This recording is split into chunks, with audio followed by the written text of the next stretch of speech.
모든 걸음에는 이유가 있다. 김아영 지음, 출판사 북플레저, 낭독 달순.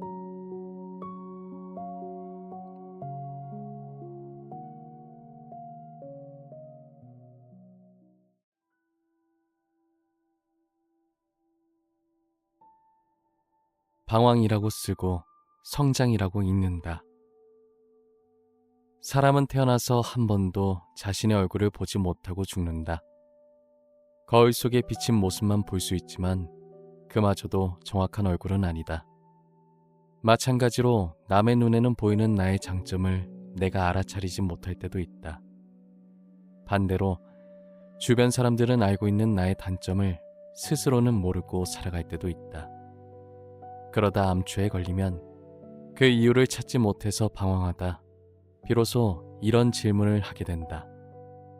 혹시 내게 어떤 문제가 있는 걸까? 때로는 시련이 우리의 모습을 직시하고 다듬는 과정이 되기도 한다. 작년에 대만에 갔을 때 나는 내 자신의 권태에 빠져 있었다는 사실을 잘 모르고 있었다. 모두가 똑같이 느끼는 공허함일 거라 생각했고 내가 유난을 떤다고 생각했다. 인간이 자신의 모습을 보지 못하는 것은 다른 사람을 더 많이 쳐다보라는 신의 뜻이 아닐까?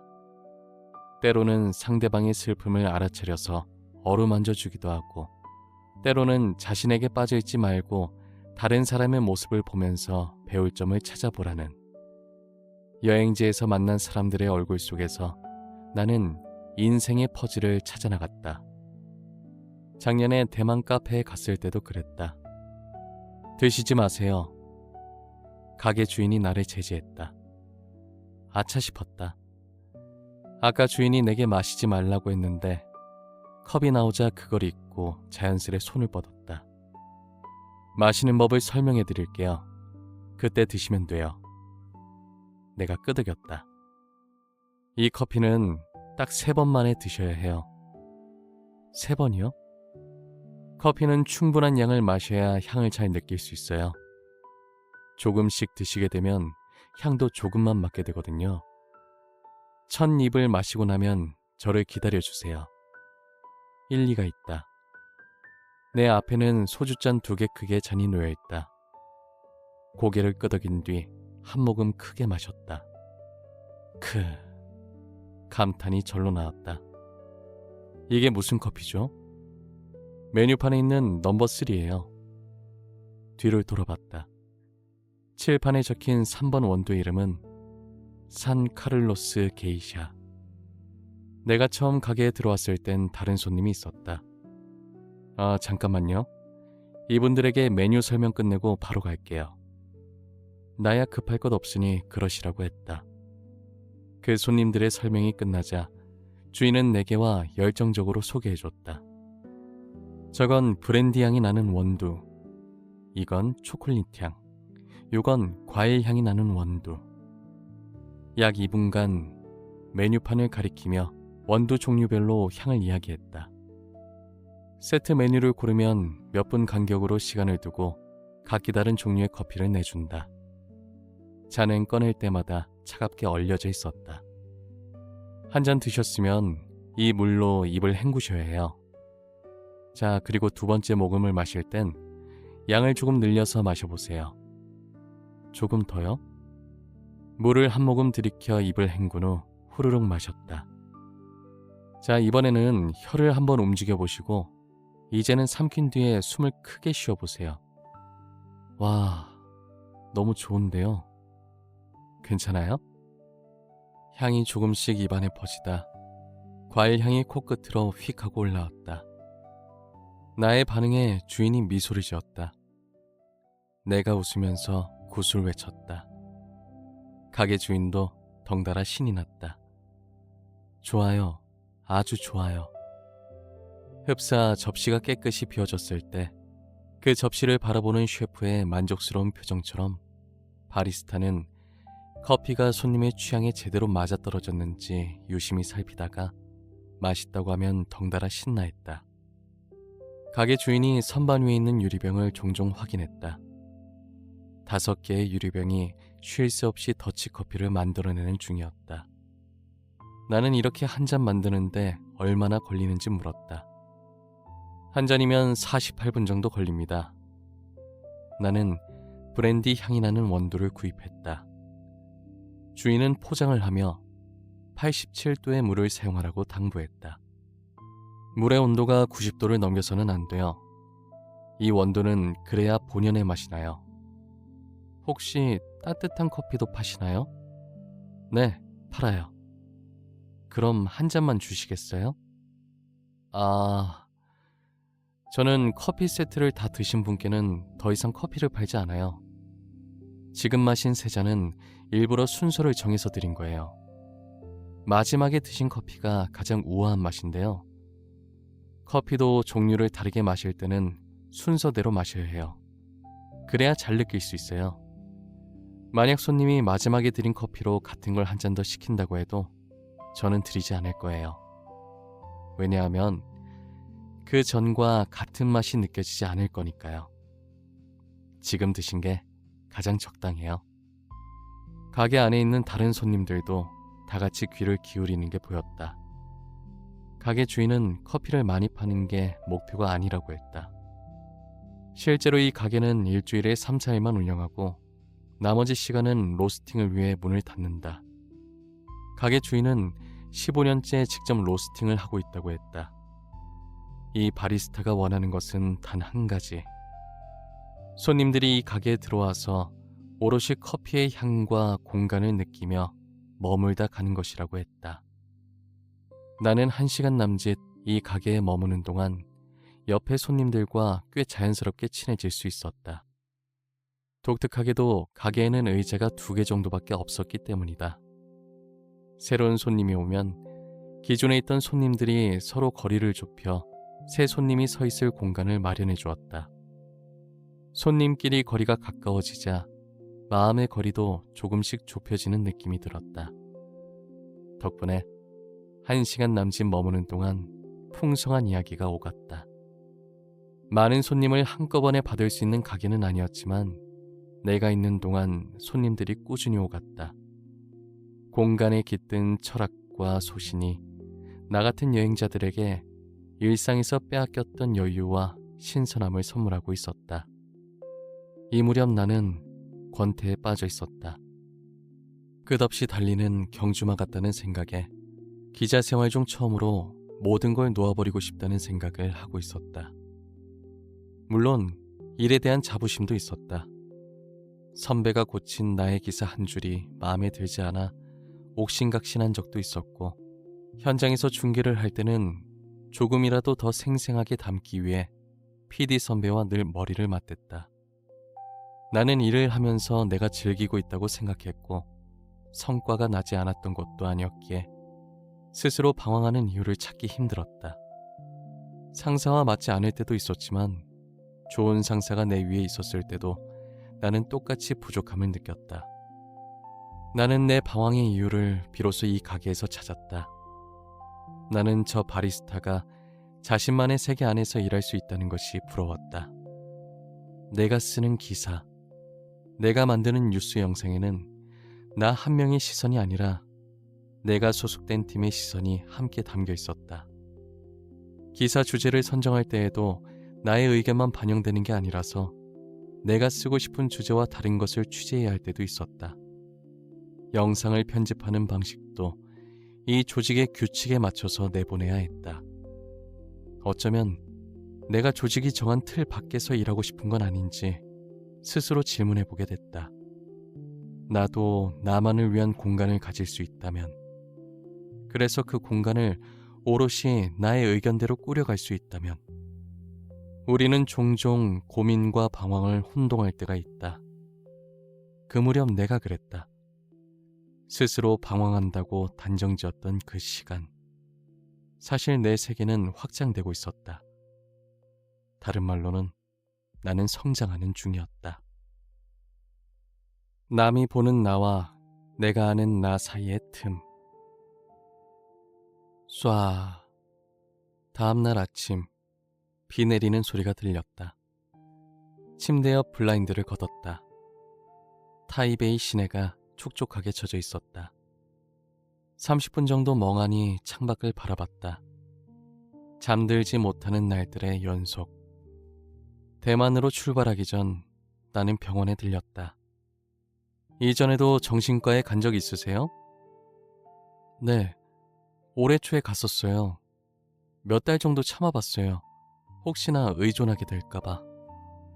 불면증 때문에 한 달 정도 신경안정제를 처방받은 적이 있다. 의사가 고개를 끄덕였다. 약 없이 버텼던 몇 달 동안 빠르면 새벽 2시, 늦으면 새벽 6시에 잠들었다. 밤이 오는 게 무서웠다. 일어나면 멍했고 하루를 제대로 살 수 없었다. 결국 나는 약 없이 버티는 걸 포기했다. 침대에서 일어나 세면대로 갔다. 어젯밤 잠들기 전에 먹었던 약 봉지가 덩그러니 놓여 있었다. 집어서 옆에 있는 쓰레기통에 넣었다. 움직여야 해. 다시 하루를 시작했다. 머리를 묶고 미리 빨아온 옷을 꺼내 입었다. 화장도 야무지게 하고 나갔다. 쏴. 여전히 억수같이 쏟아지는 비. 1층에 서 있는 호텔 직원에게 우산을 빌릴 수 있는지 물었다. 문 앞에 비치돼 있는데요. 아마 손님들이 다 빌려갔을 거예요. 문 앞에 갔다. 정말 없다. 우버 불러야겠다. 어플로 택시를 부른 뒤 벤치에 앉았다. 잠시 뒤 투숙객으로 보이는 서양인 남성이 옆에 앉았다. 그리고는 내게 중국어로 말을 걸었다. 저 한국인이에요 라고 하자 남자는 영어로 대답했다. 아, 그렇군요. 여행 중이세요? 맞아요. 저도 곧 한국으로 여행 가요. 아, 정말요? 어디로요? 서울로요. 저는 뉴욕에서 왔어요. 여행 중이에요. 그렇군요. 그때 그의 친구가 왔다. 친구는 중국인이고 영어를 잘했다. 한국에서는 무슨 일을 하세요? 아, 기자예요. 기자요? 기사를 쓰세요?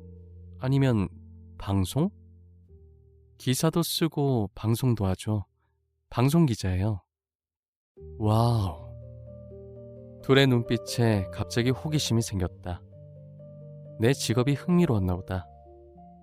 내가 이곳에 온 이유를 설명했다. 아, 사실 저는 카페를 좋아해서 여행하면서 가게를 소개하는 영상을 찍고 있어요. 미국에도 가본 적 있어요? 아, 뉴욕이랑 로스앤젤레스에 간 적이 있기는 한데 짧게 다녀와서 잘 몰라요. 승무원을 하셨군요. 가장 좋아했던 도시가 있나요? 시드니가 제일 좋았어요. 짧게 있었지만 도시가 참 평화롭다고 느껴졌거든요. 승무원 시절 비행을 가서 며칠 머물렀던 게 전부였다. 그런데 그런 느낌이 뭔지 내가 알던가? 내가 말하면서도 속으로 고개가 갸웃거려졌다. 평화롭다라.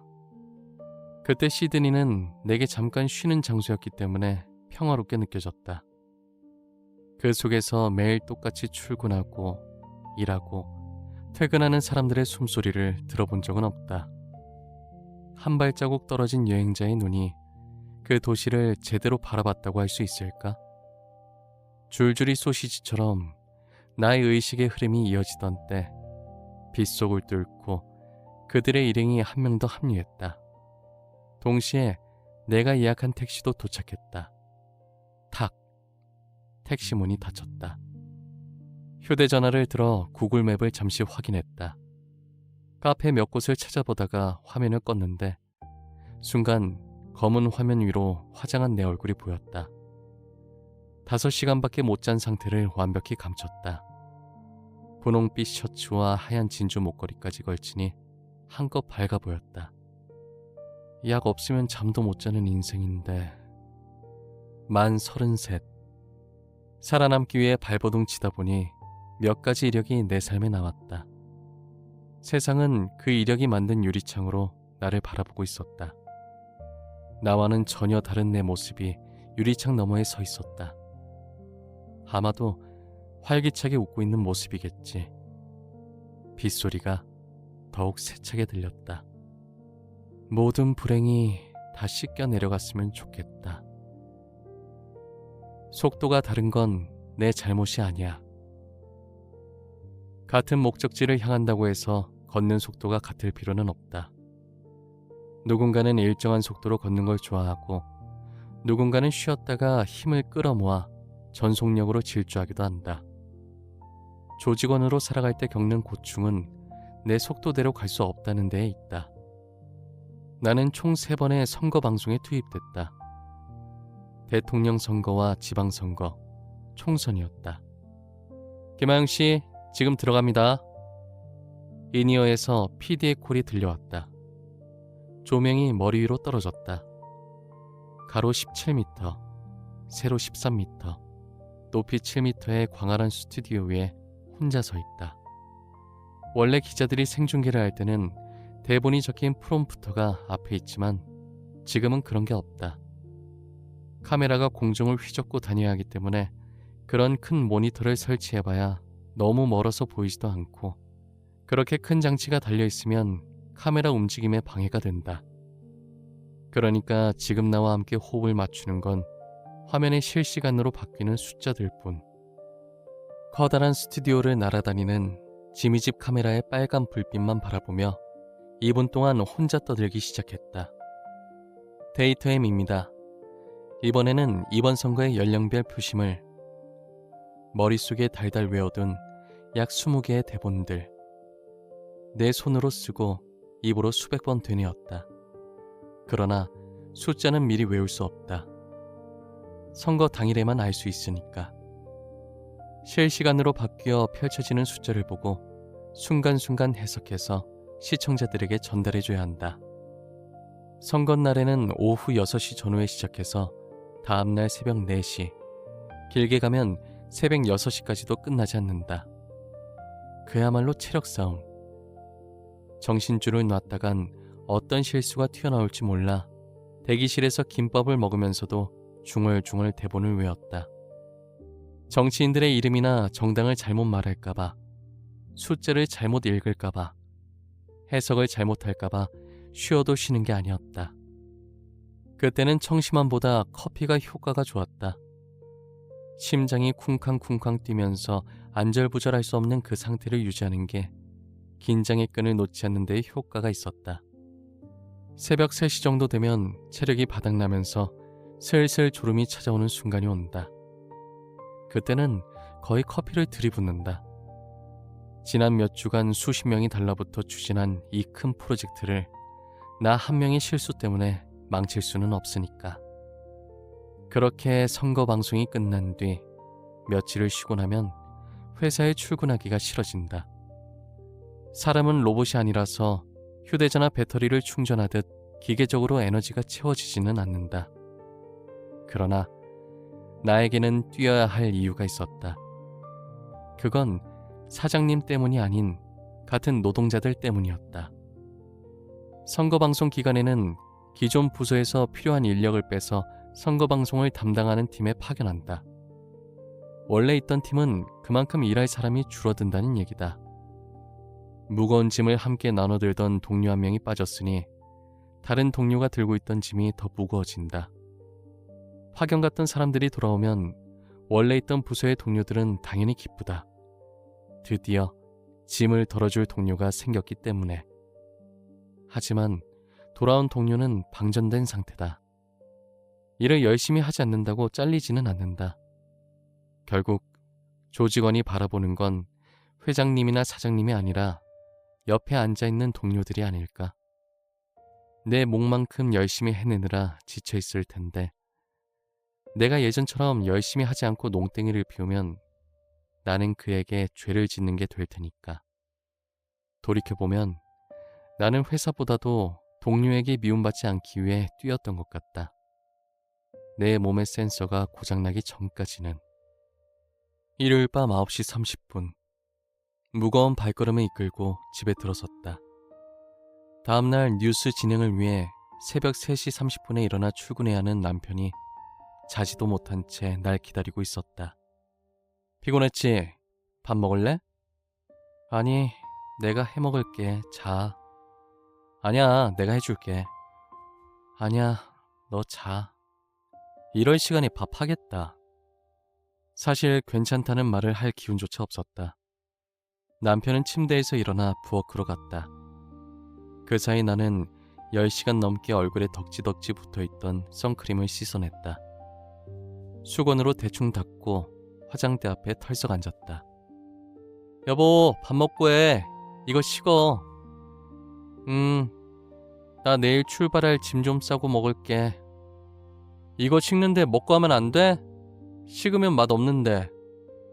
갑자기 닭똥 같은 눈물이 뚝뚝 떨어졌다. 상황을 알리 없는 남편이 멀리서 다시 말했다. 여보, 밥 먹고 하면 안 돼? 이거 오래 두면 눅눅해지는데.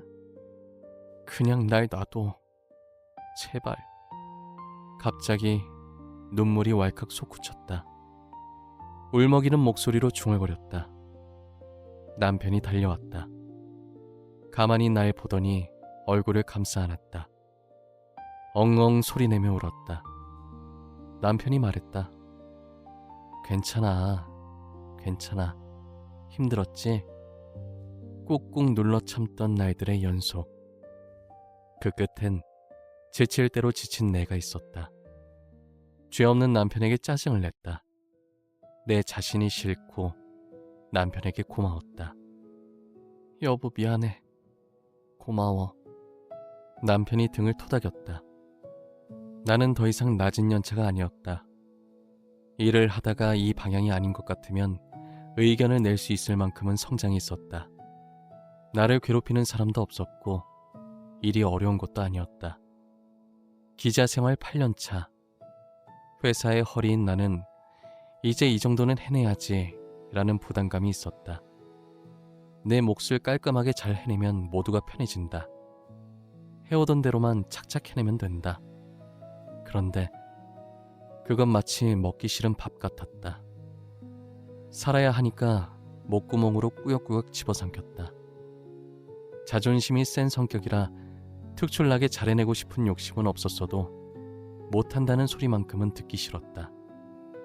그래서 움직이기 싫다는 생각이 들수록 의식적으로 더 움직이려고 했다. 기자를 시작한 지 얼마 되지 않았을 때는 그래 잘했어 라는 한마디가 그렇게 듣고 싶었다. 하지만 무언가를 해내면 해낼수록 사람들은 더 바랄 뿐이었다. 어느 순간부터 인정을 받고 싶다는 생각이 사라졌다. 특출나게 일을 잘한다고 월급을 더 받는 것도 아닌 회사에서 내가 신경 써야 할 건 하나였다. 같은 노동자인 동료들.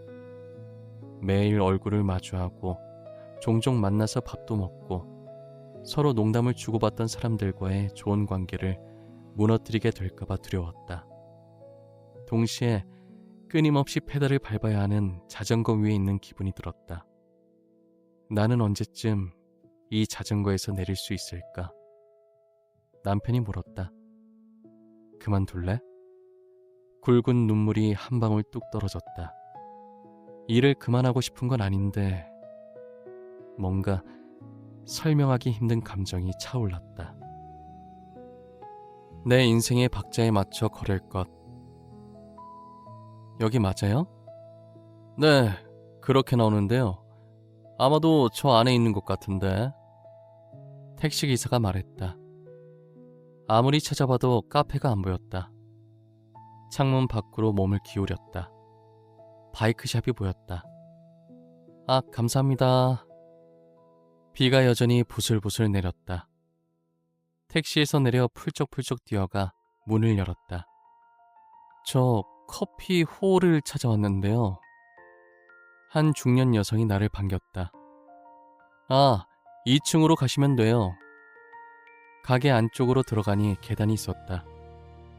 오를 때마다 조금씩 보이는 가게의 모습.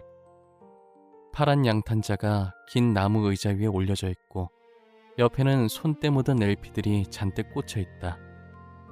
쉽게 구할 수 없는 원목 가구들이 눈길을 사로잡았다. 나무 밑동을 그대로 가져다 쓴 것 같은 모양의 의자도 어서 오세요. 젊은 바리스타가 서 있다. 네, 안녕하세요. 메뉴판을 봤다. 종이에 붓글씨로 한 글자씩 공들여 써놓았다. 가끔은 메뉴판에서 주인의 성격이 느껴질 때가 있다.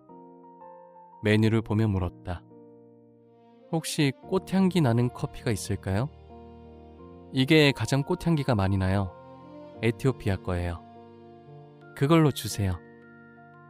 바리스타는 고개를 끄덕이더니 LP들이 꽂혀있는 쪽으로 갔다. 그리고는 LP 한 장을 꺼내 플레이어 위에 툭 얹었다. 잔잔한 음악이 낮게 깔렸다.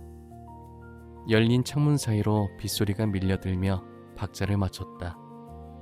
가게 주인은 봉지 입구를 톡톡 두드려 원두를 조금씩 부었다. 마지막에는 속도를 줄여 4-5알씩 떨어뜨렸다. 토독토독. 저울에 적힌 숫자를 보더니 스푼을 꺼내 몇 알을 건져냈다. 나는 황급히 걸어가 가방을 가져왔다.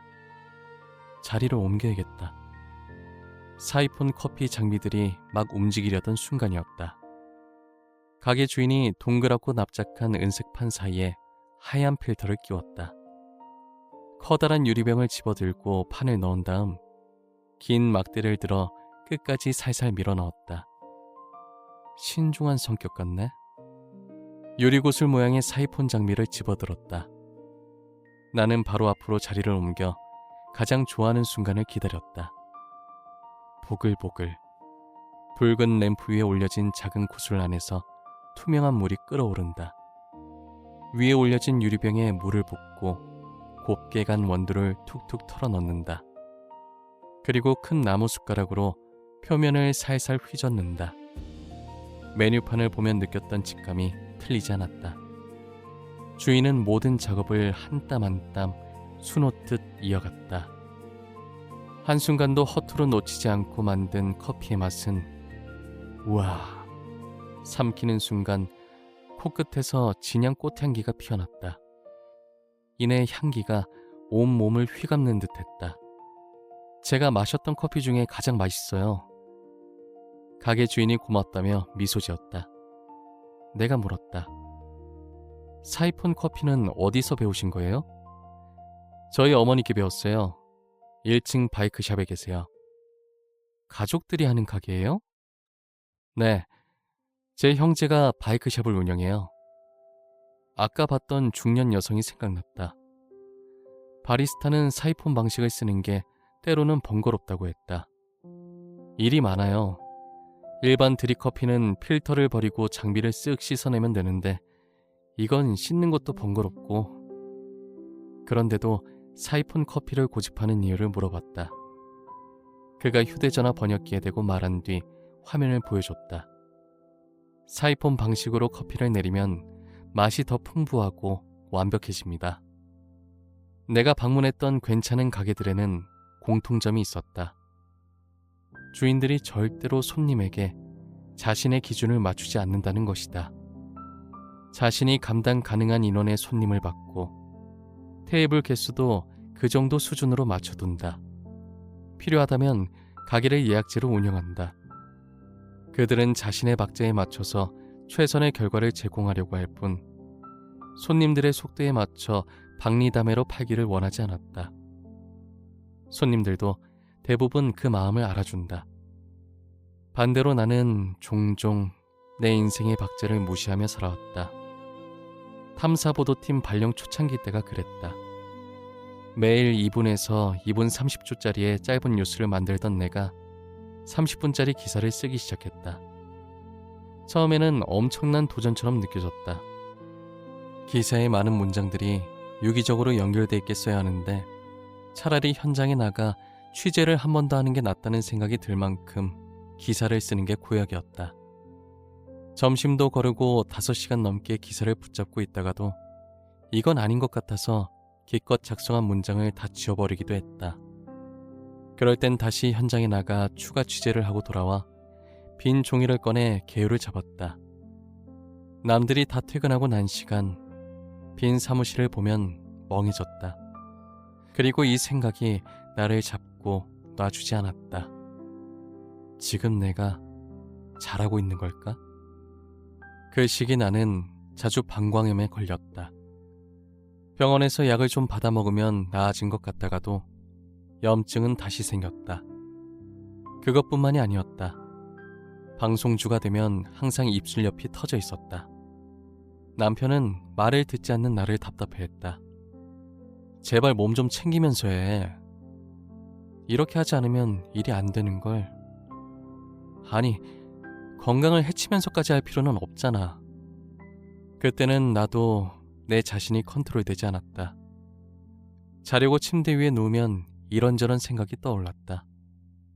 내일은 이 인터뷰를 하고 모레는 저걸 하고 모든 일에는 적응 기간이 필요하지만 아무리 처음 하는 일이라도 책망받고 싶지 않았다. 원하든 원치 않든 기왕에 배정받은 부서, 그 안에서 잘 해내고 싶었다. 하지만 탐사보도팀에 적응을 해나가던 초기에 작성된 나의 기사 초안은 내가 봐도 엉성했다. 2주 넘게 취재하던 아이템을 업고 다른 아이템을 찾아 다시 시작하는 일의 반복. 분명 나는 8년차 기자였는데도 마치 기사 쓰는 걸 처음 배우는 신입 기자처럼 두리번거리고 있었다. 매주 방송이 끝나면 후련해야 하는데 스트레스만 쌓였다. 다음 아이템으로 무엇을 해야 하지? 탐사 취재는 발로 뛰는 만큼 손에 쥐어졌다. 남들이 다 아는 그 기사 내용에서 한 발자국 더 들어가 새로운 사실을 가져와야 한다. 아무것도 보이지 않는 숲에서 열심히 손전등을 비추며 걷다 보면 무언가가 잡힌다.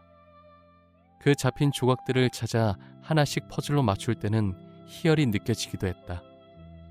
그러나 내 손에 잡힌 게 도움이 안 되는 조각이라는 걸 깨달았을 때는 스스로에게 화가 나고 그 자리에 주저앉고 싶어졌다.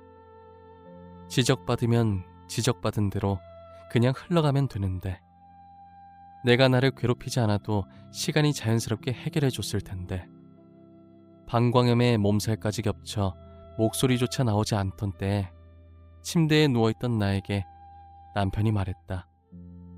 그거 몸이 너한테 경고하는 거야. 낯선 편안함. 계산을 하려던 참이었다. 다 주시지 않아도 돼요. 이것만 받을게요. 동전을 꺼내기 귀찮아서 지폐로 건넸는데 그중 한 장을 돌려받았다. 나는 황급히 손살에 쳤다. 아니에요. 다 받으셔야 해요. 잠시만요. 곧바로 지갑을 털었다. 동전 몇 개가 나왔다. 다행히 가격을 맞출 수 있었다. 주인의 손에 쥐어줬다. 그가 미소 지었다. 잠시만요. 옆에 있던 드립백을 2개 집었다. 선물이에요. 그는 웃으며 내게 건넸다. 이것까지 거절할 수는 없어서 그의 마음이라고 생각하고 받아들고 감사하다고 말했다.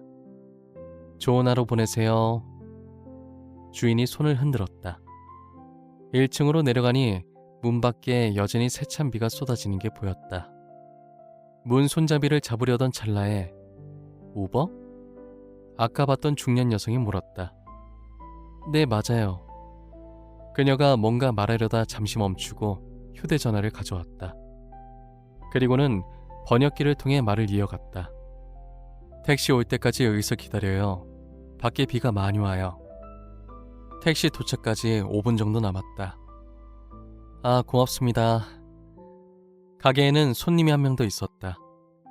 그녀가 손님에게 뭔가를 말했다.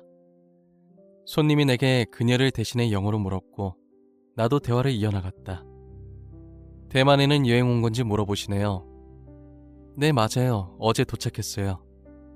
저 남자분이 2층 카페 주인과 형제라고 들었어요. 두 분이 많이 닮았네요. 내가 카운터에 서 있는 남성을 가리키며 말하니 그녀가 아들을 쳐다봤다. 손님이 내 말을 알아듣고 통역했다. 그러자 그녀가 웃으며 잠시 아들과 대화를 나누더니 다시 손님에게 뭔가를 말했다. 손님이 웃으며 물었다. 그때 마침 카페 주인도 계단을 내려오고 있었다. 둘 중에 누가 형 같아 보이나요? 너무 어려운데요. 이분이 형인가요? 내가 카페 주인을 가리켰다. 그녀가 웃으며 말했다. 그가 동생이에요. 잘못 짚었다. 다 같이 웃었다. 그 사이 휴대전화 화면에 알람이 떴다. 택시가 온 것 같아요. 위치 찾았대요? 네, 저기 창밖으로 보이는 것 같아요. 잘 찾아왔네요. 잘 가요, 아가씨. 그녀는 문을 열어 골목 끝에 도착한 차를 확인하고는 웃으며 손을 흔들었다. 잠깐이었지만 마음의 온기가 전해졌다. 낯선 편안함이 마음 한편에 슬그머니 들어왔다. 익숙한 불편함. 밤 9시 30분. 애써 시켜놓은 순대가 테이블 위에서 식고 있다. 기자생활 4년차 때의 일이다. 그는 30분 동안 전화를 끊지 않았다. 꼭 그렇게 쓰셔야 했어요? 다 설명했다. 몇 번째 돌고 도는 대화. 그게 아니고요. 아까 말씀드렸는데. 아니 그러니까 꼭 그렇게 쓰셔야 했느냐고요. 지금 저희가 얼마나 힘든지 아세요? 하수연과 항의가 섞인 그의 말은 몇 번 더 이어졌다. 더 이상 들어줄 수 없었다. 한계가 왔다. 저 개인적으로 힘드신 것은 이해가 됩니다만 기사 내용은 바꿀 수 없습니다. 양해 부탁드립니다. 한껏 감정을 배출하고 난 그가 전화를 툭 끊었다. 드디어 휴대전화를 내려놨다. 소파 위로 다리를 올려 무릎을 끌어안았다. 머리를 무릎 사이에 묻었다. 아까부터 차려놓은 순대 냄새가 코를 찔렀다. 하지만 먹고 싶지 않았다. 혼자 사는 오피스텔에는 아무도 위로해줄 사람이 없다. 와인 한 병을 꺼냈다. 콸콸콸. 이렇게 마시려고 산 건 아니었다. 향이 좋다고 해서 꽤 비싸게 주고 산 와인. 좋은 일 있을 때 마시려고 아껴둔 건데 커다란 와인잔에 절반을 가득 채워 꿀꺽꿀꺽 마셨다. 다 식은 순대 하나를 손으로 집어 입에 우겨 넣었다. 내 저녁 식사였다. 순대가 말랐다. 순대가 마른 건지 내 입맛이 마른 건지 모르겠다. 그릇을 들고 가 그대로 음식물 쓰레기통에 부었다. 그릇을 싱크대에 놓고 가만히 서 있었다. 싱크대 위로 굵은 눈물이 뚝뚝 떨어졌다. 내 직업이 피해갈 수 없는 것이 있다. 불편한 대화다. 상대는 잘못을 저지른 기업의 직원이 될 수도 있고 억울한 피해자를 만들어낸 개인이 될 수도 있다. 때로는 피해자와 불편한 대화를 나누기도 한다. 원하는 이야기를 다 담아주지 않았다고 항의할 때가 있다. 안타까운 그의 상황이 이해는 되지만 기사는 객관적으로 써야 한다. 논점에 빗나간 얘기는 걸러내야 하고 상대의 반론도 넣어줘야 한다. 그럼에도 그들의 속상한 마음을 알기에 그럴 때는 대체로 가만히 들었다. 종종 생겨나는 이런 일들에 나는 익숙해지려고 노력했다. 뉴스가 좋은 일을 보도하는 경우는 드물기에 불편한 대화에 익숙해져야만 했다. 모든 직업이 그렇듯 담금질은 가혹하다. 순대를 먹다가 터진 눈물도 그 재료였다. 현장에서도 불편한 대화는 계속된다. 영상기자가 카메라를 들고 찍으면 항의하는 사람들이 뛰쳐나오곤 했다. 부딪히는 것도 우리의 목. 이 건물 찍으시면 안 돼요. 안 들어가고 밖에서만 찍을게요.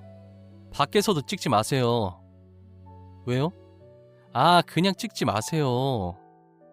이러실 권한 없어요. 밖에서 찍는 건 불법이 아닙니다. 정말 왜 이러나 진짜? 쏘아보는 눈빛들. 어딘가로 급하게 전화를 돌리는 사람들. 그걸 보고 지나가는 행인들. 누군가는 서서 구경을 한다. 신랑이 끝에 촬영을 마치고 돌아왔다. 5년, 6년, 7년. 연차가 쌓일수록 웃음기가 사라졌다. 슬픈 표정을 짓거나 화를 내는 일도 줄었다. 불편한 대화를 마주하면 최대한 부드럽게 상황을 넘기려 애썼다. 입력값을 누르면 결과값이 툭 튀어나오는 엑셀처럼. 좋게 보면 노련한 기자가 되는 길이었다. 부작용은 이상한 데서 터져나왔다. 엘리베이터를 타면 닫기 버튼을 꾹 눌렀다.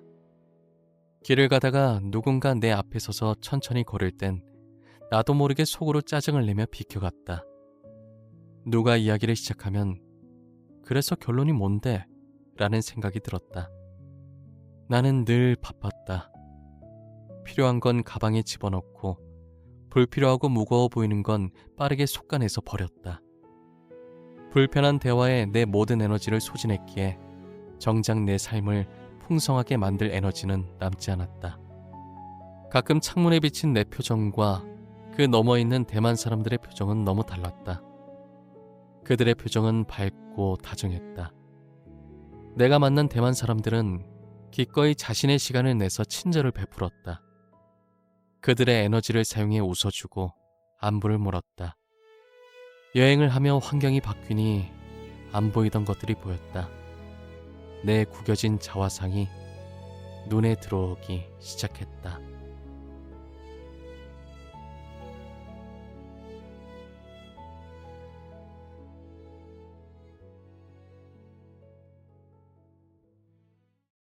모든 걸음에는 이유가 있다. 김아영 지음, 출판사 북플레저, 낭독 달순. 방황이라고 쓰고 성장이라고 읽는다. 사람은 태어나서 한 번도 자신의 얼굴을 보지 못하고 죽는다. 거울 속에 비친 모습만 볼 수 있지만 그마저도 정확한 얼굴은 아니다. 마찬가지로 남의 눈에는 보이는 나의 장점을 내가 알아차리지 못할 때도 있다. 반대로 주변 사람들은 알고 있는 나의 단점을 스스로는 모르고 살아갈 때도 있다. 그러다 암초에 걸리면 그 이유를 찾지 못해서 방황하다 비로소 이런 질문을 하게 된다. 혹시 내게 어떤 문제가 있는 걸까? 때로는 시련이 우리의 모습을 직시하고 다듬는 과정이 되기도 한다.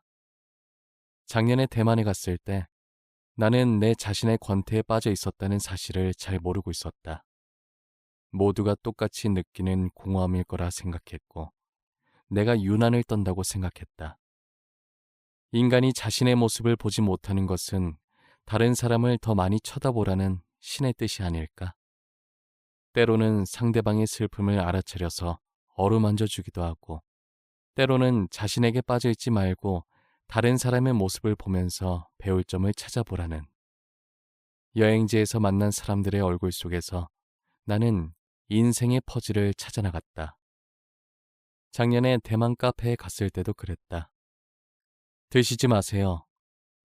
가게 주인이 나를 제지했다. 아차 싶었다. 아까 주인이 내게 마시지 말라고 했는데 컵이 나오자 그걸 잊고 자연스레 손을 뻗었다. 마시는 법을 설명해 드릴게요. 그때 드시면 돼요. 내가 끄덕였다. 이 커피는 딱 3번 만에 드셔야 해요. 3번이요? 커피는 충분한 양을 마셔야 향을 잘 느낄 수 있어요. 조금씩 드시게 되면 향도 조금만 맡게 되거든요. 첫 입을 마시고 나면 저를 기다려주세요. 일리가 있다. 내 앞에는 소주잔 2개 크기의 잔이 놓여 있다. 고개를 끄덕인 뒤 한 모금 크게 마셨다. 감탄이 절로 나왔다. 이게 무슨 커피죠? 메뉴판에 있는 넘버 3예요. 뒤를 돌아봤다. 칠판에 적힌 3번 원두 이름은 산 카를로스 게이샤. 내가 처음 가게에 들어왔을 땐 다른 손님이 있었다. 아, 잠깐만요. 이분들에게 메뉴 설명 끝내고 바로 갈게요. 나야 급할 것 없으니 그러시라고 했다. 그 손님들의 설명이 끝나자 주인은 내게와 열정적으로 소개해줬다. 저건 브랜디 향이 나는 원두. 이건 초콜릿 향. 요건 과일 향이 나는 원두. 약 2분간 메뉴판을 가리키며 원두 종류별로 향을 이야기했다. 세트 메뉴를 고르면 몇 분 간격으로 시간을 두고 각기 다른 종류의 커피를 내준다. 잔은 꺼낼 때마다 차갑게 얼려져 있었다. 한 잔 드셨으면 이 물로 입을 헹구셔야 해요. 자, 그리고 두 번째 모금을 마실 땐 양을 조금 늘려서 마셔보세요. 조금 더요? 물을 한 모금 들이켜 입을 헹군 후 후루룩 마셨다. 자, 이번에는 혀를 한번 움직여 보시고 이제는 삼킨 뒤에 숨을 크게 쉬어보세요. 와, 너무 좋은데요? 괜찮아요? 향이 조금씩 입안에 퍼지다 과일 향이 코끝으로 휙 하고 올라왔다. 나의 반응에 주인이 미소를 지었다. 내가 웃으면서 구슬 외쳤다. 가게 주인도 덩달아 신이 났다. 좋아요.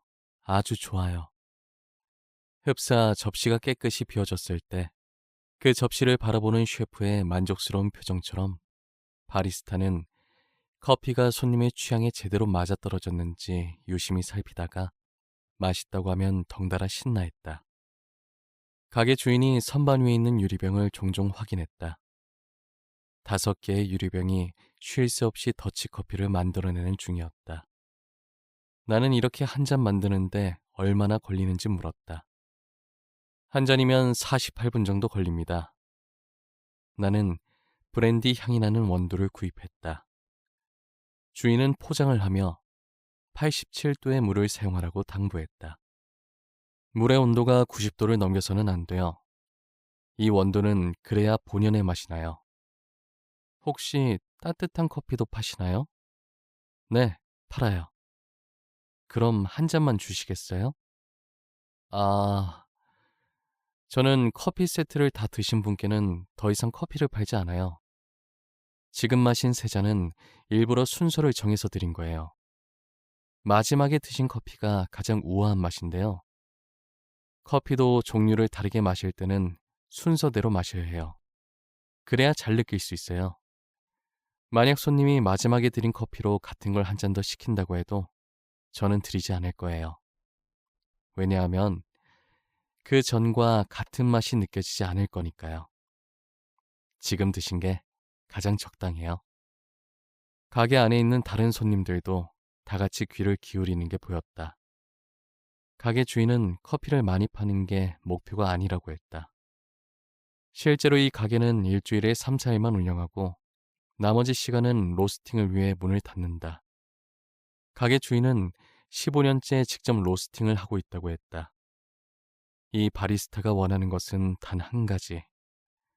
손님들이 이 가게에 들어와서 오롯이 커피의 향과 공간을 느끼며 머물다 가는 것이라고 했다. 나는 1시간 남짓 이 가게에 머무는 동안 옆에 손님들과 꽤 자연스럽게 친해질 수 있었다. 독특하게도 가게에는 의자가 2개 정도밖에 없었기 때문이다. 새로운 손님이 오면 기존에 있던 손님들이 서로 거리를 좁혀 새 손님이 서 있을 공간을 마련해 주었다. 손님끼리 거리가 가까워지자 마음의 거리도 조금씩 좁혀지는 느낌이 들었다. 덕분에 1시간 남짓 머무는 동안 풍성한 이야기가 오갔다. 많은 손님을 한꺼번에 받을 수 있는 가게는 아니었지만 내가 있는 동안 손님들이 꾸준히 오갔다. 공간에 깃든 철학과 소신이 나 같은 여행자들에게 일상에서 빼앗겼던 여유와 신선함을 선물하고 있었다. 이 무렵 나는 권태에 빠져 있었다. 끝없이 달리는 경주마 같다는 생각에 기자 생활 중 처음으로 모든 걸 놓아버리고 싶다는 생각을 하고 있었다. 물론 일에 대한 자부심도 있었다. 선배가 고친 나의 기사 한 줄이 마음에 들지 않아 옥신각신한 적도 있었고 현장에서 중계를 할 때는 조금이라도 더 생생하게 담기 위해 PD 선배와 늘 머리를 맞댔다. 나는 일을 하면서 내가 즐기고 있다고 생각했고 성과가 나지 않았던 것도 아니었기에 스스로 방황하는 이유를 찾기 힘들었다. 상사와 맞지 않을 때도 있었지만 좋은 상사가 내 위에 있었을 때도 나는 똑같이 부족함을 느꼈다. 나는 내 방황의 이유를 비로소 이 가게에서 찾았다. 나는 저 바리스타가 자신만의 세계 안에서 일할 수 있다는 것이 부러웠다. 내가 쓰는 기사, 내가 만드는 뉴스 영상에는 나 한 명의 시선이 아니라 내가 소속된 팀의 시선이 함께 담겨 있었다. 기사 주제를 선정할 때에도 나의 의견만 반영되는 게 아니라서 내가 쓰고 싶은 주제와 다른 것을 취재해야 할 때도 있었다. 영상을 편집하는 방식도 이 조직의 규칙에 맞춰서 내보내야 했다. 어쩌면 내가 조직이 정한 틀 밖에서 일하고 싶은 건 아닌지 스스로 질문해 보게 됐다. 나도 나만을 위한 공간을 가질 수 있다면, 그래서 그 공간을 오롯이 나의 의견대로 꾸려갈 수 있다면, 우리는 종종 고민과 방황을 혼동할 때가 있다. 그 무렵 내가 그랬다. 스스로 방황한다고 단정지었던 그 시간. 사실 내 세계는 확장되고 있었다. 다른 말로는 나는 성장하는 중이었다. 남이 보는 나와 내가 아는 나 사이의 틈. 쏴. 다음날 아침, 비 내리는 소리가 들렸다. 침대 옆 블라인드를 걷었다. 타이베이 시내가 촉촉하게 젖어 있었다. 30분 정도 멍하니 창밖을 바라봤다. 잠들지 못하는 날들의 연속. 대만으로 출발하기 전 나는 병원에 들렸다. 이전에도 정신과에 간 적 있으세요? 네, 올해 초에 갔었어요. 몇 달 정도 참아봤어요. 혹시나 의존하게 될까봐. 불면증 때문에 한 달 정도 신경 안정제를 처방받은 적이 있다. 의사가 고개를 끄덕였다. 약 없이 버텼던 몇 달 동안 빠르면 새벽 2시, 늦으면 새벽 6시에 잠들었다. 밤이 오는 게 무서웠다. 일어나면 멍했고 하루를 제대로 살 수 없었다. 결국 나는 약 없이 버티는 걸 포기했다. 침대에서 일어나 세면대로 갔다. 어젯밤 잠들기 전에 먹었던 약 봉지가 덩그러니 놓여 있었다. 집어서 옆에 있는 쓰레기통에 넣었다. 움직여야 해. 다시 하루를 시작했다. 머리를 묶고 미리 빨아온 옷을 꺼내 입었다. 화장도 야무지게 하고 나갔다. 쏴. 여전히 억수같이 쏟아지는 비. 1층에 서 있는 호텔 직원에게 우산을 빌릴 수 있는지 물었다. 문 앞에 비치돼 있는데요. 아마 손님들이 다 빌려갔을 거예요. 문 앞에 갔다. 정말 없다. 우버 불러야겠다. 어플로 택시를 부른 뒤 벤치에 앉았다. 잠시 뒤 투숙객으로 보이는 서양인 남성이 옆에 앉았다. 그리고는 내게 중국어로 말을 걸었다. 저 한국인이에요. 라고 하자 남자는 영어로 대답했다. 아, 그렇군요. 여행 중이세요? 맞아요. 저도 곧 한국으로 여행 가요. 아, 정말요? 어디로요? 서울로요. 저는 뉴욕에서 왔어요. 여행 중이에요. 그렇군요. 그때 그의 친구가 왔다. 친구는 중국인이고 영어를 잘했다. 한국에서는 무슨 일을 하세요? 아, 기자예요. 기자요? 기사를 쓰세요? 아니면 방송? 기사도 쓰고 방송도 하죠. 방송 기자예요. 와우. 둘의 눈빛에 갑자기 호기심이 생겼다. 내 직업이 흥미로웠나 보다. 내가 이곳에 온 이유를 설명했다.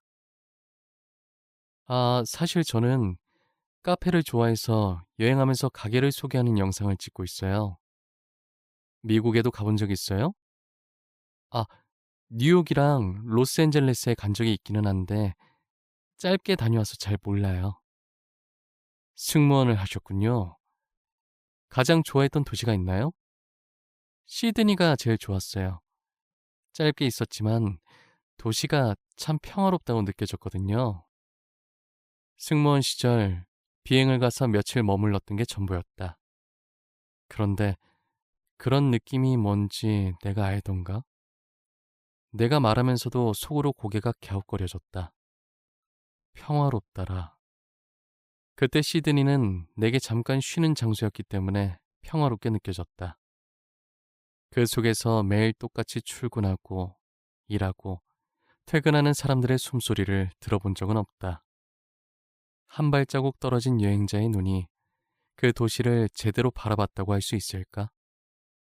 줄줄이 소시지처럼 나의 의식의 흐름이 이어지던 때 빗속을 뚫고 그들의 일행이 한 명 더 합류했다. 동시에 내가 예약한 택시도 도착했다. 탁! 택시 문이 닫혔다. 휴대전화를 들어 구글 맵을 잠시 확인했다. 카페 몇 곳을 찾아보다가 화면을 껐는데 순간 검은 화면 위로 화장한 내 얼굴이 보였다.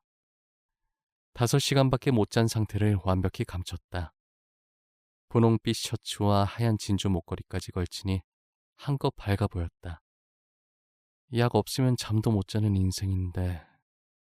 만 33. 살아남기 위해 발버둥 치다 보니 몇 가지 이력이 내 삶에 나왔다. 세상은 그 이력이 만든 유리창으로 나를 바라보고 있었다.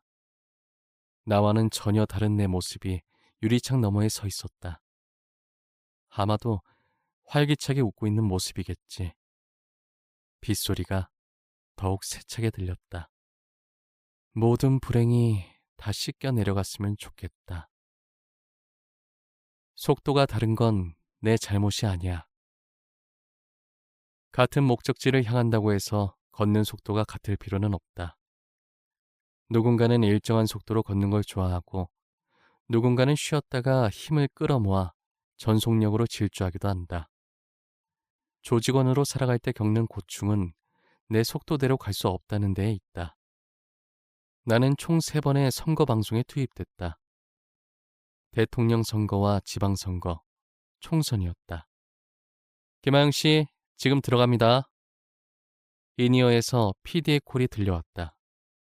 조명이 머리 위로 떨어졌다. 가로 17m, 세로 13m, 높이 7m의 광활한 스튜디오 위에 혼자 서 있다. 원래 기자들이 생중계를 할 때는 대본이 적힌 프롬프터가 앞에 있지만 지금은 그런 게 없다.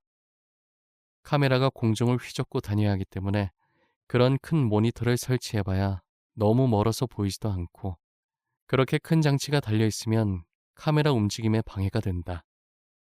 그러니까 지금 나와 함께 호흡을 맞추는 건 화면에 실시간으로 바뀌는 숫자들 뿐. 커다란 스튜디오를 날아다니는 지미집 카메라의 빨간 불빛만 바라보며 2분 동안 혼자 떠들기 시작했다. 데이터엠입니다. 이번에는 이번 선거의 연령별 표심을 머릿속에 달달 외워둔 약 20개의 대본들. 내 손으로 쓰고 입으로 수백 번 되뇌었다. 그러나 숫자는 미리 외울 수 없다. 선거 당일에만 알 수 있으니까. 실시간으로 바뀌어 펼쳐지는 숫자를 보고 순간순간 해석해서 시청자들에게 전달해줘야 한다. 선거날에는 오후 6시 전후에 시작해서 다음날 새벽 4시, 길게 가면 새벽 6시까지도 끝나지 않는다. 그야말로 체력 싸움. 정신줄을 놨다간 어떤 실수가 튀어나올지 몰라 대기실에서 김밥을 먹으면서도 중얼중얼 대본을 외웠다. 정치인들의 이름이나 정당을 잘못 말할까봐, 숫자를 잘못 읽을까봐, 해석을 잘못할까봐 쉬어도 쉬는 게 아니었다. 그때는 청심환보다 커피가 효과가 좋았다. 심장이 쿵쾅쿵쾅 뛰면서 안절부절할 수 없는 그 상태를 유지하는 게 긴장의 끈을 놓지 않는 데 효과가 있었다. 새벽 3시 정도 되면 체력이 바닥나면서 슬슬 졸음이 찾아오는 순간이 온다. 그때는 거의 커피를 들이붓는다. 지난 몇 주간 수십 명이 달라붙어 추진한 이 큰 프로젝트를 나 한 명의 실수 때문에 망칠 수는 없으니까. 그렇게 선거 방송이 끝난 뒤 며칠을 쉬고 나면 회사에 출근하기가 싫어진다. 사람은 로봇이 아니라서 휴대전화 배터리를 충전하듯 기계적으로 에너지가 채워지지는 않는다. 그러나 나에게는 뛰어야 할 이유가 있었다. 그건 사장님 때문이 아닌 같은 노동자들 때문이었다. 선거방송 기간에는 기존 부서에서 필요한 인력을 빼서 선거방송을 담당하는 팀에 파견한다. 원래 있던 팀은 그만큼 일할 사람이 줄어든다는 얘기다. 무거운 짐을 함께 나눠 들던 동료 한 명이 빠졌으니 다른 동료가 들고 있던 짐이 더 무거워진다. 파견 갔던 사람들이 돌아오면 원래 있던 부서의 동료들은 당연히 기쁘다. 드디어 짐을 덜어줄 동료가 생겼기 때문에. 하지만 돌아온 동료는 방전된 상태다. 일을 열심히 하지 않는다고 잘리지는 않는다. 결국 조직원이 바라보는 건 회장님이나 사장님이 아니라 옆에 앉아있는 동료들이 아닐까. 내 몫만큼 열심히 해내느라 지쳐있을 텐데 내가 예전처럼 열심히 하지 않고 농땡이를 피우면 나는 그에게 죄를 짓는 게 될 테니까. 돌이켜보면 나는 회사보다도 동료에게 미움받지 않기 위해 뛰었던 것 같다. 내 몸의 센서가 고장나기 전까지는.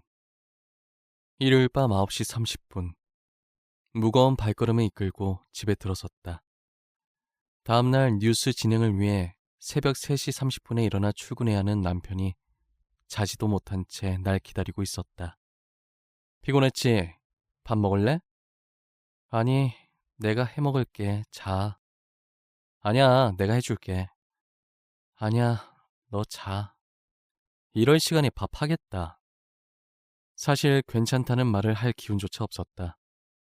남편은 침대에서 일어나 부엌으로 갔다. 그 사이 나는 10시간 넘게 얼굴에 덕지덕지 붙어있던 선크림을 씻어냈다. 수건으로 대충 닦고 화장대 앞에 털썩 앉았다. 여보, 밥 먹고 해. 이거 식어. 나 내일 출발할 짐 좀 싸고 먹을게. 이거 식는데 먹고 하면 안 돼? 식으면 맛 없는데. 갑자기 닭똥 같은 눈물이 뚝뚝 떨어졌다. 상황을 알 리 없는 남편이 멀리서 다시 말했다. 여보, 밥 먹고 하면 안 돼? 이거 오래 두면 눅눅해지는데. 그냥 날 놔둬. 제발. 갑자기 눈물이 왈칵 솟구쳤다. 울먹이는 목소리로 중얼거렸다. 남편이 달려왔다. 가만히 날 보더니 얼굴을 감싸 안았다. 엉엉 소리내며 울었다. 남편이 말했다. 괜찮아. 괜찮아. 힘들었지? 꾹꾹 눌러 참던 날들의 연속. 그 끝엔 지칠 대로 지친 내가 있었다. 죄 없는 남편에게 짜증을 냈다. 내 자신이 싫고 남편에게 고마웠다. 여보 미안해. 고마워. 남편이 등을 토닥였다. 나는 더 이상 낮은 연차가 아니었다. 일을 하다가 이 방향이 아닌 것 같으면 의견을 낼 수 있을 만큼은 성장이 있었다. 나를 괴롭히는 사람도 없었고 일이 어려운 것도 아니었다. 기자 생활 8년 차. 회사의 허리인 나는 이제 이 정도는 해내야지 라는 부담감이 있었다. 내 몫을 깔끔하게 잘 해내면 모두가 편해진다. 해오던 대로만 착착 해내면 된다. 그런데 그건 마치 먹기 싫은 밥 같았다. 살아야 하니까 목구멍으로 꾸역꾸역 집어삼켰다. 자존심이 센 성격이라 특출나게 잘해내고 싶은 욕심은 없었어도 못한다는 소리만큼은 듣기 싫었다. 그래서 움직이기 싫다는 생각이 들수록 의식적으로 더 움직이려고 했다. 기자를 시작한 지 얼마 되지 않았을 때는 그래 잘했어 라는 한마디가 그렇게 듣고 싶었다. 하지만 무언가를 해내면 해낼수록 사람들은 더 바랄 뿐이었다. 어느 순간부터 인정을 받고 싶다는 생각이 사라졌다. 특출나게 일을 잘한다고 월급을 더 받는 것도 아닌 회사에서 내가 신경 써야 할 건 하나였다. 같은 노동자인 동료들. 매일 얼굴을 마주하고 종종 만나서 밥도 먹고 서로 농담을 주고받던 사람들과의 좋은 관계를 무너뜨리게 될까봐 두려웠다. 동시에 끊임없이 페달을 밟아야 하는 자전거 위에 있는 기분이 들었다. 나는 언제쯤 이 자전거에서 내릴 수 있을까? 남편이 물었다. 그만둘래? 굵은 눈물이 한 방울 뚝 떨어졌다. 일을 그만하고 싶은 건 아닌데 뭔가 설명하기 힘든 감정이 차올랐다. 내 인생의 박자에 맞춰 걸을 것. 여기 맞아요? 네, 그렇게 나오는데요. 아마도 저 안에 있는 것 같은데. 택시기사가 말했다. 아무리 찾아봐도 카페가 안 보였다. 창문 밖으로 몸을 기울였다. 바이크샵이 보였다. 아, 감사합니다. 비가 여전히 부슬부슬 내렸다. 택시에서 내려 풀쩍풀쩍 뛰어가 문을 열었다. 저 커피 호를 찾아왔는데요. 한 중년 여성이 나를 반겼다. 아, 2층으로 가시면 돼요. 가게 안쪽으로 들어가니 계단이 있었다. 오를 때마다 조금씩 보이는 가게의 모습. 파란 양탄자가 긴 나무 의자 위에 올려져 있고 옆에는 손때 묻은 LP들이 잔뜩 꽂혀 있다. 쉽게 구할 수 없는 원목 가구들이 눈길을 사로잡았다. 나무 밑동을 그대로 가져다 쓴 것 같은 모양의 의자도. 어서 오세요. 젊은 바리스타가 서 있다. 네, 안녕하세요. 메뉴판을 봤다. 종이에 붓글씨로 한 글자씩 공들여 써놓았다. 가끔은 메뉴판에서 주인의 성격이 느껴질 때가 있다. 메뉴를 보며 물었다. 혹시 꽃향기 나는 커피가 있을까요? 이게 가장 꽃향기가 많이 나요. 에티오피아 거예요. 그걸로 주세요. 바리스타는 고개를 끄덕이더니 LP들이 꽂혀 있는 쪽으로 갔다. 그리고는 LP 한 장을 꺼내 플레이어 위에 툭 얹었다. 잔잔한 음악이 낮게 깔렸다. 열린 창문 사이로 빗소리가 밀려들며 박자를 맞췄다. 가게 주인은 봉지 입구를 톡톡 두드려 원두를 조금씩 부었다. 마지막에는 속도를 줄여 4-5알씩 떨어뜨렸다. 토독토독. 저울에 적힌 숫자를 보더니 스푼을 꺼내 몇 알을 건져냈다. 나는 황급히 걸어가 가방을 가져왔다. 자리를 옮겨야겠다. 사이폰 커피 장비들이 막 움직이려던 순간이었다. 가게 주인이 동그랗고 납작한 은색판 사이에 하얀 필터를 끼웠다. 커다란 유리병을 집어들고 판을 넣은 다음 긴 막대를 들어 끝까지 살살 밀어 넣었다. 신중한 성격 같네. 유리구슬 모양의 사이폰 장비를 집어들었다.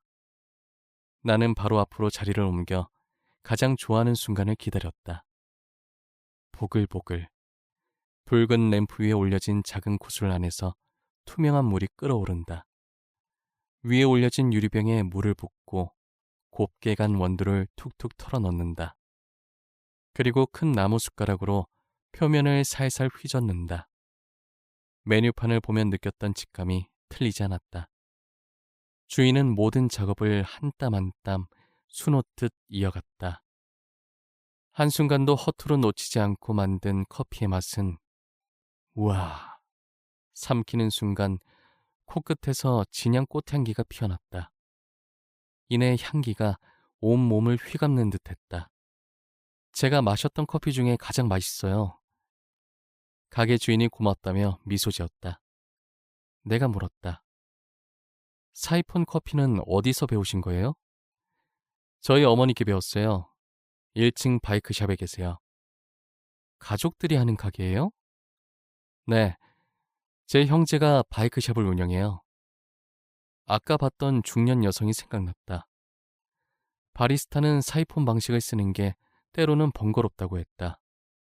일이 많아요. 일반 드립커피는 필터를 버리고 장비를 쓱 씻어내면 되는데 이건 씻는 것도 번거롭고.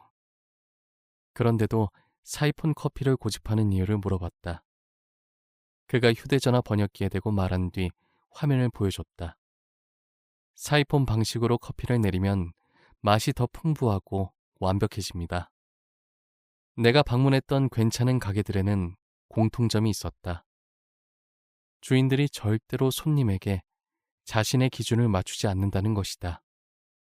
자신이 감당 가능한 인원의 손님을 받고 테이블 개수도 그 정도 수준으로 맞춰둔다. 필요하다면 가게를 예약제로 운영한다. 그들은 자신의 박자에 맞춰서 최선의 결과를 제공하려고 할 뿐 손님들의 속도에 맞춰 박리담회로 팔기를 원하지 않았다. 손님들도 대부분 그 마음을 알아준다. 반대로 나는 종종 내 인생의 박자를 무시하며 살아왔다. 탐사보도팀 발령 초창기 때가 그랬다. 매일 2분에서 2분 30초짜리의 짧은 뉴스를 만들던 내가 30분짜리 기사를 쓰기 시작했다. 처음에는 엄청난 도전처럼 느껴졌다. 기사의 많은 문장들이 유기적으로 연결돼 있겠어야 하는데 차라리 현장에 나가 취재를 한 번 더 하는 게 낫다는 생각이 들 만큼 기사를 쓰는 게 고역이었다.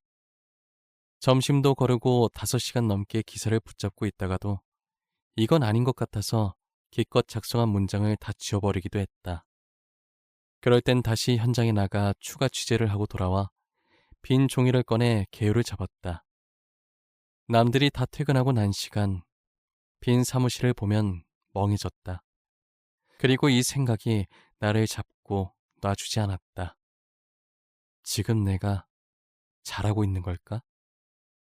그 시기 나는 자주 방광염에 걸렸다. 병원에서 약을 좀 받아 먹으면 나아진 것 같다가도 염증은 다시 생겼다. 그것뿐만이 아니었다. 방송주가 되면 항상 입술 옆이 터져 있었다. 남편은 말을 듣지 않는 나를 답답해했다. 제발 몸 좀 챙기면서 해. 이렇게 하지 않으면 일이 안 되는 걸. 아니, 건강을 해치면서까지 할 필요는 없잖아. 그때는 나도 내 자신이 컨트롤되지 않았다. 자려고 침대 위에 누우면 이런저런 생각이 떠올랐다. 내일은 이 인터뷰를 하고 모레는 저걸 하고 모든 일에는 적응 기간이 필요하지만 아무리 처음 하는 일이라도 책망받고 싶지 않았다. 원하든 원치 않든 기왕에 배정받은 부서, 그 안에서 잘 해내고 싶었다. 하지만 탐사보도팀에 적응을 해나가던 초기에 작성된 나의 기사 초안은 내가 봐도 엉성했다. 2주 넘게 취재하던 아이템을 엎고 다른 아이템을 찾아 다시 시작하는 일의 반복. 분명 나는 8년차 기자였는데도 마치 기사 쓰는 걸 처음 배우는 신입 기자처럼 두리번거리고 있었다. 매주 방송이 끝나면 후련해야 하는데 스트레스만 쌓였다. 다음 아이템으로 무엇을 해야 하지? 탐사 취재는 발로 뛰는 만큼 손에 쥐어졌다. 남들이 다 아는 그 기사 내용에서 한 발자국 더 들어가 새로운 사실을 가져와야 한다. 아무것도 보이지 않는 숲에서 열심히 손전등을 비추며 걷다 보면 무언가가 잡힌다. 그 잡힌 조각들을 찾아 하나씩 퍼즐로 맞출 때는 희열이 느껴지기도 했다. 그러나 내 손에 잡힌 게 도움이 안 되는 조각이라는 걸 깨달았을 때는 스스로에게 화가 나고 그 자리에 주저앉고 싶어졌다. 지적받으면 지적받은 대로 그냥 흘러가면 되는데 내가 나를 괴롭히지 않아도 시간이 자연스럽게 해결해 줬을 텐데 방광염에 몸살까지 겹쳐 목소리조차 나오지 않던 때에 침대에 누워있던 나에게 남편이 말했다. 그거 몸이 너한테 경고하는 거야. 낯선 편안함. 계산을 하려던 참이었다. 다 주시지 않아도 돼요. 이것만 받을게요. 동전을 꺼내기 귀찮아서 지폐로 건넸는데 그중 한 장을 돌려받았다. 나는 황급히 손살이 쳤다. 아니에요, 아니에요. 다 받으셔야 해요. 잠시만요. 곧바로 지갑을 털었다. 동전 몇 개가 나왔다. 다행히 가격을 맞출 수 있었다. 주인의 손에 쥐어줬다. 그가 미소 지었다. 잠시만요. 옆에 있던 드립백을 2개 집었다. 선물이에요. 그는 웃으며 내게 건넸다. 이것까지 거절할 수는 없어서 그의 마음이라고 생각하고 받아들고 감사하다고 말했다. 좋은 하루 보내세요. 주인이 손을 흔들었다. 1층으로 내려가니 문 밖에 여전히 세찬 비가 쏟아지는 게 보였다. 문 손잡이를 잡으려던 찰나에 우버? 아까 봤던 중년 여성이 물었다. 네, 맞아요. 그녀가 뭔가 말하려다 잠시 멈추고 휴대전화를 가져왔다. 그리고는 번역기를 통해 말을 이어갔다. 택시 올 때까지 여기서 기다려요. 밖에 비가 많이 와요. 택시 도착까지 5분 정도 남았다. 아, 고맙습니다. 가게에는 손님이 한 명 더 있었다. 그녀가 손님에게 뭔가를 말했다. 손님이 내게 그녀를 대신해 영어로 물었고 나도 대화를 이어나갔다. 대만에는 여행 온 건지 물어보시네요. 네, 맞아요. 어제 도착했어요. 저 남자분이 2층 카페 주인과 형제라고 들었어요. 두 분이 많이 닮았네요. 내가 카운터에 서 있는 남성을 가리키며 말하니 그녀가 아들을 쳐다봤다. 손님이 내 말을 알아듣고 통역했다. 그러자 그녀가 웃으며 잠시 아들과 대화를 나누더니 다시 손님에게 뭔가를 말했다. 손님이 웃으며 물었다. 그때 마침 카페 주인도 계단을 내려오고 있었다. 둘 중에 누가 형 같아 보이나요? 너무 어려운데요. 이분이 형인가요? 내가 카페 주인을 가리켰다. 그녀가 웃으며 말했다. 그가 동생이에요. 잘못 짚었다. 다 같이 웃었다. 그 사이 휴대전화 화면에 알람이 떴다. 택시가 온 것 같아요. 위치 찾았대요? 네, 저기 창밖으로 보이는 것 같아요. 잘 찾아왔네요. 잘 가요, 아가씨. 그녀는 문을 열어 골목 끝에 도착한 차를 확인하고는 웃으며 손을 흔들었다. 잠깐이었지만 마음의 온기가 전해졌다. 낯선 편안함이 마음 한편에 슬그머니 들어왔다. 익숙한 불편함. 밤 9시 30분. 애써 시켜놓은 순대가 테이블 위에서 식고 있다. 기자생활 4년차 때의 일이다. 그는 30분 동안 전화를 끊지 않았다.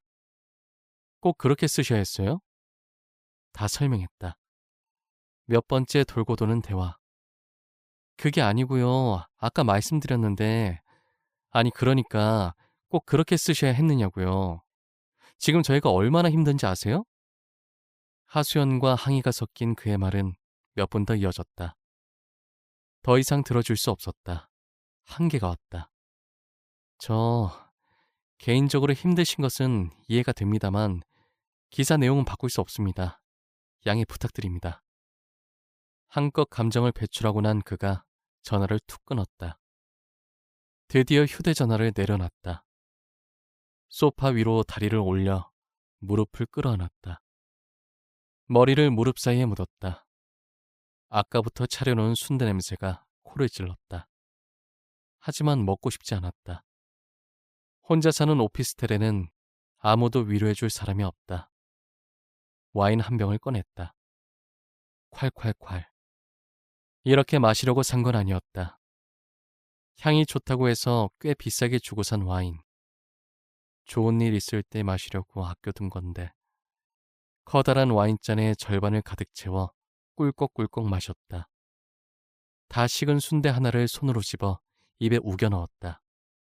내 저녁 식사였다. 순대가 말랐다. 순대가 마른 건지 내 입맛이 마른 건지 모르겠다. 그릇을 들고 가 그대로 음식물 쓰레기통에 부었다. 그릇을 싱크대에 놓고 가만히 서 있었다. 싱크대 위로 굵은 눈물이 뚝뚝 떨어졌다. 내 직업이 피해갈 수 없는 것이 있다. 불편한 대화다.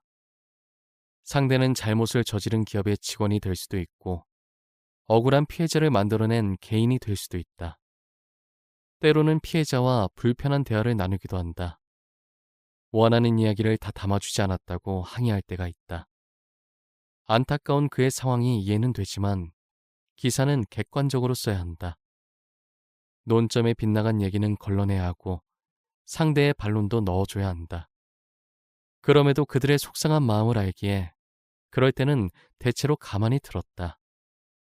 종종 생겨나는 이런 일들에 나는 익숙해지려고 노력했다. 뉴스가 좋은 일을 보도하는 경우는 드물기에 불편한 대화에 익숙해져야만 했다. 모든 직업이 그렇듯 담금질은 가혹하다. 순대를 먹다가 터진 눈물도 그 재료였다. 현장에서도 불편한 대화는 계속된다. 영상 기자가 카메라를 들고 찍으면 항의하는 사람들이 뛰쳐나오곤 했다. 부딪히는 것도 우리의 목. 이 건물 찍으시면 안 돼요.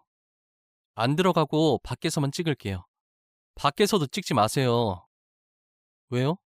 아, 그냥 찍지 마세요. 이러실 권한 없어요. 밖에서 찍는 건 불법이 아닙니다. 아, 정말 왜 이러나 진짜? 쏘아보는 눈빛들. 어딘가로 급하게 전화를 돌리는 사람들. 그걸 보고 지나가는 행인들.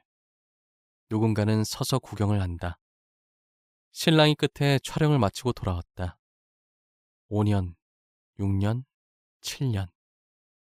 연차가 쌓일수록 웃음기가 사라졌다. 슬픈 표정을 짓거나 화를 내는 일도 줄었다. 불편한 대화를 마주하면 최대한 부드럽게 상황을 넘기려 애썼다. 입력값을 누르면 결과값이 툭 튀어나오는 엑셀처럼. 좋게 보면 노련한 기자가 되는 길이었다. 부작용은 이상한 데서 터져나왔다. 엘리베이터를 타면 닫기 버튼을 꾹 눌렀다. 길을 가다가 누군가 내 앞에 서서 천천히 걸을 땐 나도 모르게 속으로 짜증을 내며 비켜갔다. 누가 이야기를 시작하면 그래서 결론이 뭔데? 라는 생각이 들었다. 나는 늘 바빴다. 필요한 건 가방에 집어넣고 불필요하고 무거워 보이는 건 빠르게 솎아내서 버렸다. 불편한 대화에 내 모든 에너지를 소진했기에 정작 내 삶을 풍성하게 만들 에너지는 남지 않았다. 가끔 창문에 비친 내 표정과 그 너머 있는 대만 사람들의 표정은 너무 달랐다. 그들의 표정은 밝고 다정했다. 내가 만난 대만 사람들은 기꺼이 자신의 시간을 내서 친절을 베풀었다. 그들의 에너지를 사용해 웃어주고 안부를 물었다. 여행을 하며 환경이 바뀌니 안 보이던 것들이 보였다. 내 구겨진 자화상이 눈에 들어오기 시작했다.